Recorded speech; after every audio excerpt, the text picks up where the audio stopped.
hana mwisho, ni Mungu wa milele.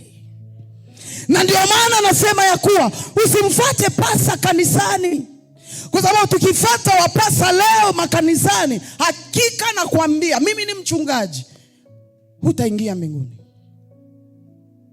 Kwa sababu hata yale ambayo yanafanyika, unajifikiria, unajiuliza, huyu mtu yuko na Mungu au hana Mungu?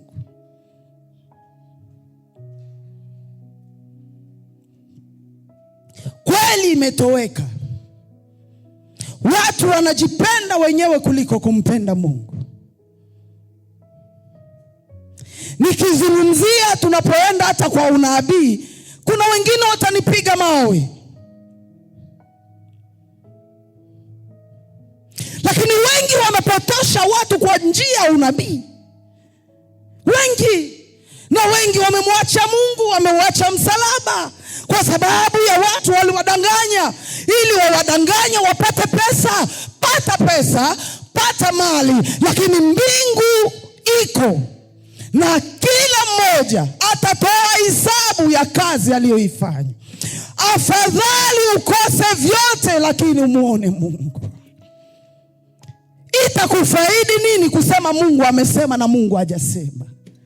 Mbona watu wakora, wezi na wanyang'anyi wameingia makanisani kusema unabii ambao hauko kweli?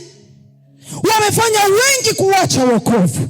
Wamefanya wengi kupoteza sura ya Mungu katika maisha yao kwa sababu ya yale maneno waliowadanganya. Mungu atusaidie sana. Mungu atusaidie. Mungu atusaidie. Haina haja nipigiwe makofi aseme mimi ni nabii. Haina haja nipigiwe makofi kusema niko na neema kubwa, lakini ndani yangu najua vizuri napotosha watu. Mungu atusaidie sana.